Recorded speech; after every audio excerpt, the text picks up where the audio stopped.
Assalamualaikum guys, welcome back to my channel Dr. Kainat Jotoi. I hope you all are well and doing great. So guys, आप लोगों को जो है पता है कि हमारी chapter number 32 Guyton and Hall physiology, chapter number 32 red blood cells, anaemia and polycythaemia chapter की कंटिन्यूशन है. लेक्चर नंबर 3 जो है लेक्चर नंबर 1 का पार्ट 3 तक डिस्कशन हो चुकी है. अब लेक्चर नंबर 2 है जिसमें बेसिकली हम लोग जीनेसिस ऑफ ब्लड सेल्स जो है उसे डिस्क्राइब करेंगे. अच्छा, जीनेसिस ऑफ ब्लड सेल्स जो है ये जो स्लाइड्स है ये डिस्कस हो चुकी है पार्ट 3 के लास्ट के पोर्शन में. मैंने इसको थोड़ा सा बता दिया था कि जीनेसिस ऑफ ब्लड सेल्स होता क्या है. तो आज ये पूरा प्रोसीजर डिटेल में मैं बताऊंगी. And one most important thing ये है कि इसके कॉन्सेप्ट बनाना बहुत ज़रूरी है क्योंकि इस पे as it is sequence question लिखने के लिए भी आता है, वाइवा में भी आपसे पूछा जाता है और इससे रिलेटेड एमसीक्यूज़ भी आते हैं. तो ये टॉपिक बहुत ईजी भी है और अच्छे से समझ आ जाएगा. आई नो गाइटर ने थोड़ा सा इसे कॉम्प्लिकेटेड बनाया है लेकिन मैं आप लोगों को ईजिएस्ट वेज में इसे एक्सप्लेन करूँगी. Pluripotential haemopoietic stem cells, growth inducers and differential inducers. अच्छा, प्लूरीपोटेंशियल हीमोपाइटिक स्टेम सेल्स क्या होते हैं, ग्रोथ इंड्यूसर्स क्या होते हैं एंड डिफरेंशियल इंड्यूसर्स क्या होते हैं, इन सब के बारे में जो है वो आप लोगों को यहाँ पे मेनली हम लोगों ने बताना है. ठीक है. अच्छा, ये वाला जो वर्ड है ये प्लूरीपोटेंशियल हीमोपाइटिक स्टेम सेल्स, इस वर्ड को याद रखिएगा अच्छे से. मैं इस वर्ड की बात कर रही हूँ. ठीक है. ये जो मैंने आपको वर्ड दिया है ये प्लूरीपोटेंशियल स्टेम सेल्स, ये वाला जो वर्ड है इसे आप लोग अच्छे से याद कीजिएगा क्योंकि ये वर्ड जो है यही स्टेम सेल्स है, इसी से WBCs, RBCs, प्लेटलेट्स वगैरह सबकी फॉर्मेशन होगी. ओके. सो हम अब स्टार्ट करते हैं. The blood cells begin their life in the bone marrow from a single type of cells called pluripotential haemopoietic stem cells from which all the cells of circulating systems are eventually drive. वही main बात. देखो, production कहाँ पे होती है, bone marrow. Whole life के लिए जो प्रोडक्शन होती है आरबीसीज की वो बोन मैरो में होती है. ठीक है. अब बोन मैरो में जब ये प्रोडक्शन होती है तो कोई ऐसा सेल तो होगा, कोई इनिशियल पॉइंट तो होगा, कोई ऐसा स्टेम सेल तो होगा जिससे ये WBCs, RBCs सारे ब्लड सेल्स की फॉर्मेशन हो रही है. तो वो मेन कौन सा सेल होता है, प्लूरीपोटेंशियल हीमोपाइटिक स्टेम सेल्स. उसमें से ही वही सेल ड्राइव करता है WBCs, RBCs, प्लेटलेट्स वगैरह को. Okay. shows the successive divisions of the pluripotential cells to form different circulating blood cells. Figure 32.2 जो है जो हम लोगों ने अपने लेक्चर नंबर 1 के पार्ट 3 में भी मैंने उसे अच्छे से डिस्क्राइब किया है, उसे भी अच्छे से जाके देखें. तो ये सारे सेल उसी से बनते हैं. अब उस डायग्राम में मैं आपको पूरा बताती हूँ क्या क्या है. ये डायग्राम है. ओके. ये डायग्राम मैं पहले भी डिस्क्राइब कर चुकी हूँ. ये डायग्राम मैं पहले भी डिस्क्राइब जो है वो आप लोगों के साथ ये डायग्राम डिस्क्राइब हो चुकी है, आप लोगों से मैं डिस्कस कर चुकी हूँ. मैं दोबारा बता देती हूँ. ये हमारे पास PHSC शॉर्ट फॉर्म में होता है. PHSC pluripotential haemopoietic stem cells. ठीक है. इन्हीं से इरेथ्रोसाइट्स की जो है वो प्रोडक्शन होती है. इन्हीं से WBC सारी ग्रेनुलोसाइट्स हो गए, मोनोसाइट, मैक्रोफेजेस सब. प्लेटलेट्स के भी स्टेम सेल्स यही है. इसी से T लिम्फोसाइट, B लिम्फोसाइट्स भी, लिम्फोइड स्टेम सेल्स भी, ये सब जो है वो इनकी प्रोडक्शन इन्हीं से होती है. ठीक है. अब कुछ सेल्स जो है वो डायरेक्टली ये प्रोड्यूस करता है. देखो, अब ये डायग्राम वहाँ पे भी डिस्क्राइब हो चुकी है लेकिन इस डायग्राम को अच्छे से याद कर लें जहन में ताकि डायग्रामेटिकल वे में याद की हुई चीज़ें अच्छे से याद रहती हैं. देखो क्या होता है यहाँ पे. अगर मैं यहाँ पे आपको बताऊँ कि यहाँ पे सबको मतलब किस तरीके से होता है. सो यहाँ पे देखें, ये PHSC हमारे पास जो मेन स्टेम सेल है प्लूरीपोटेंशियल हीमोपाइटिक स्टेम सेल.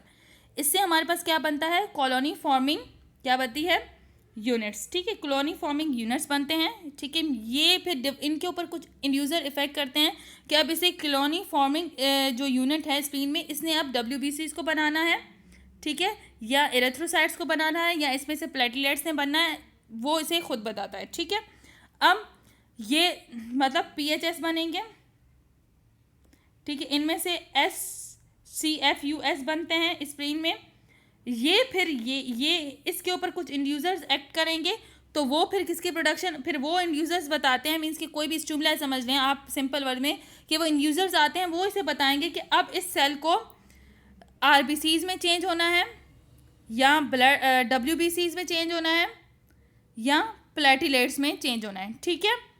ओके. तो ये हमारे पास सारा इसके ऊपर इंड्यूसर्स होते हैं. ठीक है. इसी तरीके से यही जो हमारे पास PHSC सेल होता है, ये PHS सेल होता है, ये डायरेक्ट हमारे पास क्या बनाता है, LSS सेल भी बनाता है. वो T लिम्फोसाइट्स और B लिम्फोसाइट्स में हमारे पास जो है वो मेमोरी सेल्स जो भी होते हैं, टी लिम्फोसाइट एंड लिम्फोसाइट्स, ये हमारे पास क्या होते हैं, लिम्फेटिक सिस्टम के सेल्स होते हैं, तो उसमें ये इनकी प्रोडक्शन होगी।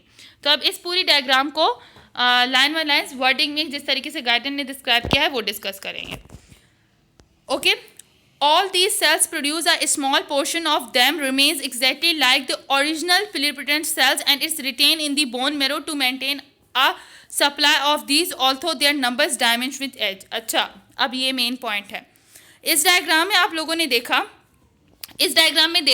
जब मैंने इस डायग्राम में आप लोगों को समझाया कि PHS जो हमारे पास सेल्स हैं, इस डायग्राम में मैंने आप लोगों को कहा कि जो PHSC सेल्स हैं, ठीक है, वो क्या बना रहे हैं, CFU सेल्स में आएंगे। इनके ऊपर कुछ इंड्यूसर्स काम करेंगे, कुछ स्टिमुला आएगा कि भाई हमारी बॉडी को अभी इरेथ्रोसाइट की ज़रूरत है तो आप लोग इरेथ्रोसाइट बनाएं, ठीक है।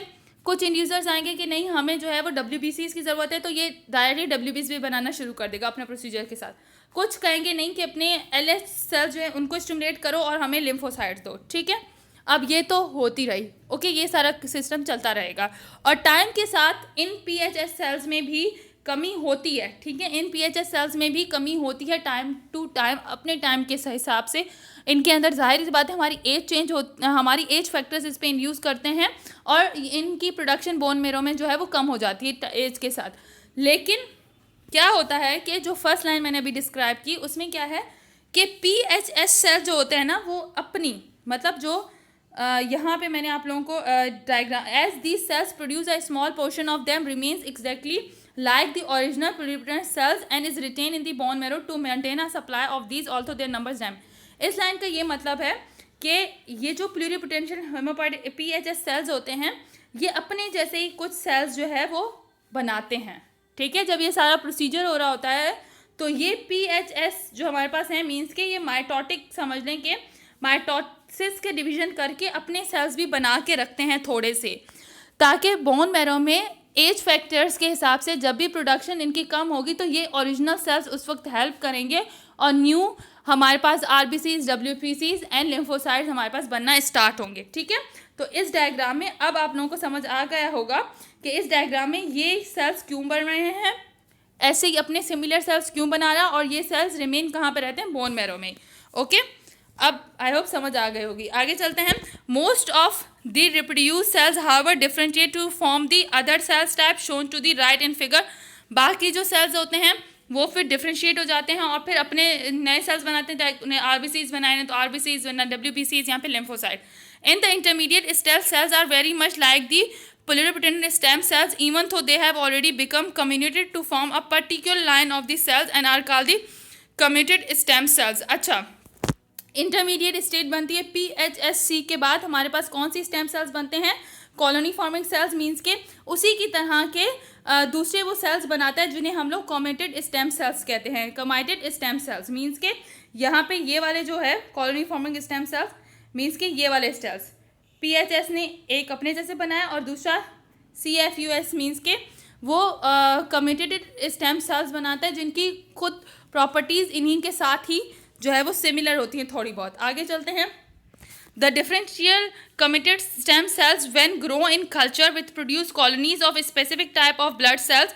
A committed stem cells that produce erythrocyte is called a colony forming unit erythrocytes and the abbreviation CFU is used to design this type of the stem cell। Likewise, colony forming units that form granulocytes and monocytes have the destination CFU, GM and so far growth and reproduction of the different stem cells are controlled by multiple proteins called the growth inducers। वही उसी की बात कर रहा है कि PHSC जो है सबसे पहले क्या बनाएगा, कुछ अपनी जैसे कम्युनिटेड स्टेम सेल्स बनाता है। अब वो कम्युनिटेड स्टेम सेल्स हर सेल के लिए स्पेसिफिक कॉलोनी फॉर्मिंग सेल्स बनाते हैं, ठीक है। जैसे इरेथ्रोसाइट्स के कॉलोनी फॉर्मिंग यूनिट होगा, मीन्स के देखो जो PHSC थे उसने कुछ कम्युनिटेड स्टेम सेल्स बनाए, ठीक है। अब वो कम्युनिटेड स्टेम सेल्स हर स्टेम सेल्स के लिए अलग अलग होते हैं, मीन्स के वो फिर कॉलोनी फॉर्मिंग इरेथ्रोसाइट्स बनाते हैं जिसमें से इरेथ्रोसाइट की प्रोडक्शन होगी। कॉलोनी फॉर्मिंग यूनिट GM फिर बनाते हैं जिसमें से ग्रेनुलोसाइट्स एंड मोनोसाइट्स होते हैं। और इन सब कम्युनिटेड स्टेम सेल्स को कुछ proteins like structure multiple proteins इसके ऊपर ऐड करते हैं जो कि इंड्यूसर्स होते हैं इन कम्युनिकेटिंग फॉर्मिंग स्टेम सेल्स के ऊपर कि अब इन्हें अपनी इरेथ्रोसाइट्स की प्रोडक्शन करवानी है, WBCs की करवानी है या फिर लिम्फोसाइट्स की प्रोडक्शन करवानी है। ठीक है, अब ये देखो ना डायग्राम, इसी चीज़ को डायग्राम से मैंने आप लोगों को समझा दिया कि क्या हुआ, PHS बना। ठीक है, अब इसने CFUSH बनाया, कॉलोनी फॉर्मिंग। अब इस कॉलोनी से ये कमिटेड स्टेम सेल्स है, ये क्या है, कमिटेड स्टेम सेल है। ओके, अब ये कमिटेड स्टेम सेल जो है, अगर इससे इरेथ्रोसाइट्स बनना है तो ये कमिटेड फॉर्मिंग यूनिट ब्लास्ट बनाएगा, फिर वो कमिटेड फॉर्मिंग इरेथ्रोसाइट्स में जाएगा और इरेथ्रोसाइट की प्रोडक्शन करवा देगा। इस तरीके से इसने अगर ग्रेनुलोसाइट मोनोसाइट्स बनाने हैं तो इससे इस CFUS से के ऊपर कुछ प्रोटीन्स एक्ट करेंगे। ठीक है, स्पेसिफिक प्रोटीन्स एक्ट करेंगे और वो CFUGM बनाएंगे, जिनमें से ग्रेनुलोसाइट और WBCs बनेगा। अच्छा, CFUS इसी के ऊपर कुछ इंड्यूसर प्रोटीन्स वर्क करेंगे और वो क्या बनाएंगे, CFUM बनाएंगे, जिनमें से प्लेटिलेट्स बनेंगे। ठीक है, ये हमारे पास क्या है, इनकी प्रोडक्शन जो डायग्रामेटिक वे में आप लोगों को बताई। आगे चलते हैं। For major growth inducer have been described, each having different characteristic. One of these, interleukin-3, promotes growth and reproduction of virtually all the different type of committed stem cell, whereas the other induce growth of only specific type of stem cells. अच्छा, अब जो हमारे पास colony forming stem cells होते हैं, ठीक है, उनके ऊपर कुछ इंड्यूसर्स काम करते हैं। जैसे मेन इंड्यूसर क्या होता है, इंटरल्यूकिन।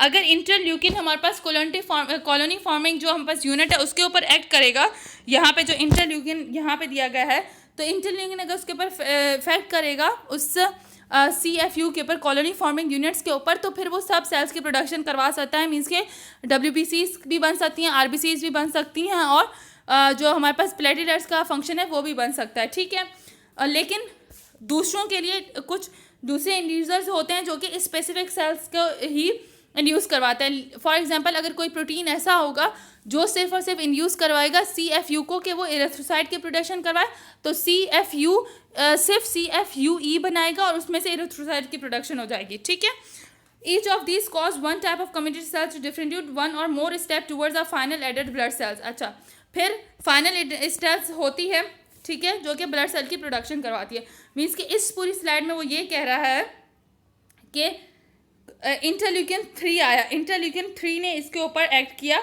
और इसने कहा इंटरल्यूकिन-3 अगर इसके ऊपर एक्ट करता है ना, तो उसमें से इरेथ्रोसाइट की भी प्रोडक्शन के स्टेप्स स्टार्ट हो सकते हैं, ये वाले स्टेप भी, ठीक है, या फिर ये वाले स्टेप भी, WBCs भी बन सकते हैं, या प्लेटिलेट्स भी। ठीक है, लेकिन अगर कोई और स्पेसिफिक प्रोटीन हुआ, एक ऐसा प्रोटीन जो कि सिर्फ और सिर्फ इसके ऊपर लगेगा तो सिर्फ वो इरेथ्रोसाइट की प्रोडक्शन करवाएगा, तो वो सिर्फ इरेथ्रोसाइट ही बनाता है। मीन्स के रिसेप्टर वाला काम है कि भाई स्पेसिफिक एंजाइम जब स्पेसिफिक रिसेप्टर्स के ऊपर ही एक्ट करेगा। ओके, तो ये पूरा स्टेप होता है। इसके ऊपर प्रोटीन्स ने एक्ट किया, ठीक है, उसके बाद FUB बना, फिर उससे FUE बना, फिर उसके बाद पूरा प्रोसीजर होता है इरेथ्रोसाइट की प्रोडक्शन का, वो प्रोसीजर मैं आगे करवाऊंगी, फिर वो इरेथ्रोसाइट की प्रोडक्शन होती है। ओके, अब आगे चलते हैं।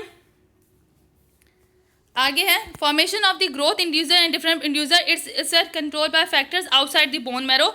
अच्छा, ग्रोथ इंड्यूसर्स की फॉर्मेशन और डिफरेंट सेल्स को बनना है जो एक प्लूरिपोटेंट हेमोपोएटिक स्टेम सेल्स, इन सब के ऊपर जो फैक्टर्स एक्ट करते हैं वो सब बोन मैरो के बाहर के फैक्टर्स होते हैं। Okay, for instance in the case of erythrocytes, red blood cells, exposure of the blood to low oxygen form a long time cause growth, induction, differentiation and production of greatly increase number of erythrocyte as discuss later in chapter. Okay, क्या for example अगर हमारे blood में oxygen की कमी हो जाती है तो ये एक बेस्ट इंड्यूसर्स होता है कॉलोनी फॉर्मिंग सेल्स के लिए कि अब हमें क्या बनाना है, अब तुम्हें इरेथ्रोसाइट की प्रोडक्शन करनी है। तो हमारे पास जो कॉलोनी फॉर्मिंग स्टेम सेल्स होते हैं वो प्रोसीजर इरेथ्रोसाइट के प्रोडक्शन का स्टार्ट कर लेते हैं। ओके, ये किस तरीके से फिर इरेथ्रोसाइट की प्रोडक्शन होगी, वो पूरा प्रोसीजर वो आगे इसने डिस्क्राइब हुआ है और वो वैसे ही एग्जाम में आता है, तो वो एटलीस्ट आप लोगों ने वैसे ही याद करना है। आगे चलते हैं। In case of some other white cells, infectious diseases cause growth, differentiation and eventual formation of specific type of WBCs that are needed to combat each infection. इसी तरीके से अगर हमारी बॉडी में इन्फेक्शंस आ जाते हैं तो उस वक्त जो स्टेम सेल्स है, जो हमारे पास प्लूरिपोटेंट स्टेम सेल्स में से जो हमारे पास कॉलोनी फॉर्मिंग यूनिट्स गए थे, उन कॉलोनी फॉर्मिंग यूनिट्स के ऊपर इंड्यूसर जाएंगे कि भाई हमारी बॉडी में इन्फेक्शन जो है वो इन्फेक्शन हो गया है, अब हमें WBCs की ज़रूरत है, तो वो फिर WBCs के प्रोडक्शन करवाने का प्रोसीजर स्टार्ट कर लेगा। इस तरीके से स्पेसिफिक इंड्यूसर्स काम करते हैं, मीन्स के ऑक्सीजन की कमी इंड्यूसर बनी किसका, एरिथ्रोसाइट के प्रोडक्शन में, और इन्फेक्शन जब हमारी बॉडी में हो तो वो इंड्यूसर्स बने WBCs की प्रोडक्शन के लिए। आगे चलते हैं, stages of differentiation of red blood sales.